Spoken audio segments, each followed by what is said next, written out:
Good morning po, Professor. Good morning at isang makasaysayang araw ng Miyerkules 12 sa buwan ng Hunyo, Professor. Opo, mikropono ni Prof. Buksan natin, please. Hello, testing. Yan. Prof. May echo. Bakit? Ket. Sumuko ka na. May echo. Meron pa rin echo. T.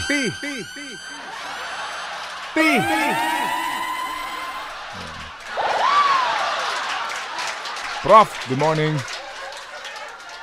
Ayan, nakandali lang ha. Medyo technical problem tayo.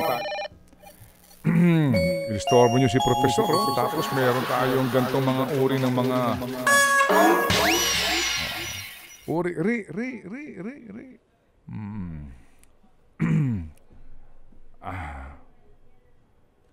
Ano na? Sige. Sa ating mga suki, Huwag kayong aalis. Les.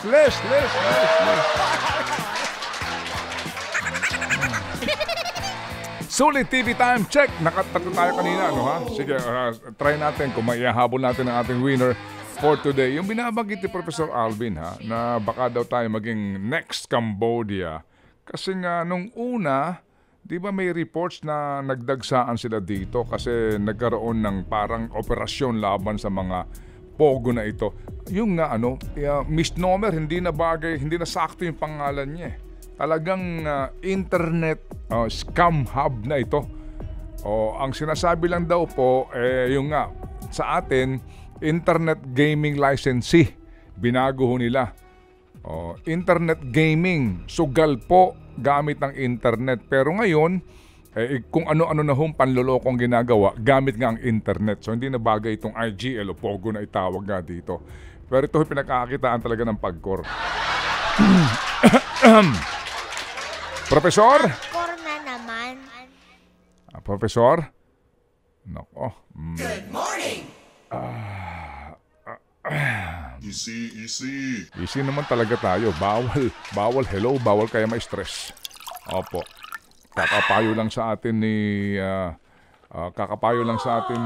Brad Jeff Eliscopides. Bawal hong ma-stress.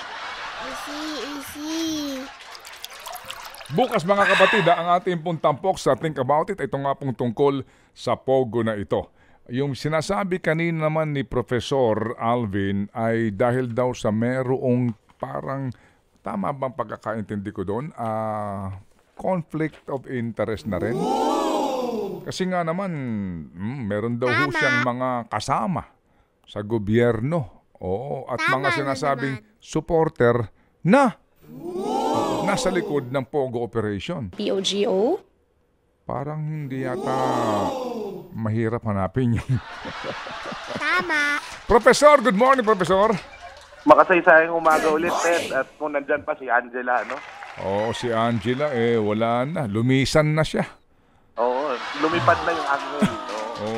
Anyway, baka pwede pa rin yung kanyang video habang audio ang telepono lang kasi mas maganda, mas komportable ako nakikita kong gagandahan lalaki ni Professor. Tama. Ako, yun. Teka lang. Pwede ba hindi yata... Ay, teka lang. Tingnan natin. Oo. Sige, kasi mga kapatid, baka hindi nyo ho alam ha na... Nung pumasok siya, mukhang may problema talaga dito. Nagka-signal jammer kasi dito kanina. Meron diyang may Pogo hub ba dyan? Ay, wala po. Dito po si BBM kanina sa Rizal Park, Luneta. So baka may nandito ako ngayon sa Independence Day kasi. I see, okay. Sorry ha. Professor, ito muna, para lang maintindihan natin, no? Na bago pa magkaroon ng proklamasyon sa Philippine Independence, yes po. minsan pa tayo, di ba ibinenta ang Pilipinas? Yes po. Okay. Pwede ba doon tayo humugot muna? Go ahead. Actually, ang nangyari ho doon ay yung mga Kastila, kasi di ba nanalo nga tayo sa revolution. Tapos, pinaproklaman natin yung independensya natin. Ang problema, yung mga Kastila, ayaw po nilang sumuko sa atin kahit tayo yung nanalo. So, nakipag-usap sila sa Amerika At yung mga Amerikano po na nangako sa atin yung mga consul nila na papalayain nila tayo. Alam nyo, nakakatawa. Nakipag-usap sila sa mga Espanyol at nagkaroon sila ng agreement na magkakaroon ng peking labanan. At nangyari nga yung peking labanan sa Maynila noong August 13, 1898. At natalo yung mga Spanish. So, natalo sila. Kunwari lang. At doon na nagsimula yung negosasyon, yung tinatawag na Treaty of Paris. So, yung Treaty of Paris, nakakatuwa yan kasi pinagsaraan yung pinto ng ating mga diplomat, sina Felipe Agoncillo at saka sina Juan Luna. Pinagsaran sila ng pinto, hindi sila pinapasok. At nag-usap lang yung Amerikano. At doon binenta tayo actually hindi daw pagbebenta yon, binabayaran lang ng US ang development fund na ginastos ng mga Spanish dito sa Pilipinas kung pinaunlad man nila tayo. $20 million po ang kanilang ibinayad para sa Pilipinas ng mga Amerikano. So yun yung habang nagtatatag tayo ng sarili nating republika bilang isang malayang bansa. Kaso ito nga, Manong Ted, ito yung bibigay kong parang information sa atin. Pag binasa mo yung Declaration of Independence na ginawa ni Ambrosio Rianzares Bautista noong June 12, 1898, ang nakalagay doon, ang kulay ng mga bandila ng Pilipinas ay nakabatay sa bandila ng Norte America. Dahil sa kanilang pag-aaruga sa atin at nilagay natin yung proteksyon, nilagay natin yung sarili natin sa proteksyon ng Estados Unidos. Parang ganun yung dating. At 98 ang pumirma dito, pero magtataka ka, hindi pumirma si Emilio Aguinaldo. Then, fast forward tayo, August 1, naglabas ulit ng isa pang proclamation si Emilio Aguinaldo na sinulat ni Mabini, wala na yung Amerika dun sa text. Ang nakalagay na lang, we solemnly proclaim to the world the independence of the Philippines. So apparently, itong August 1, ay pinirmahan ni Aguinaldo is another document of independence na parang ang dating nga ay sa aming palagay, sa palagay ni na Emmanuel Franco Calairo, yung historian, na parang ayaw siguro ni Aguinaldo na yung text of the declaration ay bakit may reference sa America. So parang hindi ka malaya kasi kumbaga saklaw ka pa rin noong koko, no, ng Amerikano. Alright, so ngayon sa nangyayari sa present situation sa ika-126 na anibersaryo ng ating kasarinlan, nandiyan pa rin ang mga Amerikano.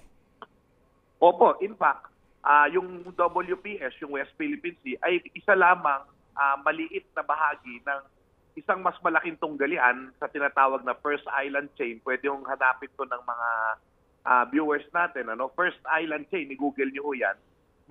Itong First Island Chain, mayroon pong nangyayari dyan na pag-escalate ng paglalagay ng mga armas sa pagitan ng China at saka ng Estados Unidos. So, yun. Nagbahagi tayo doon, pati yung EDCA natin na inagrihan ng ating mga Pangulo. Oo.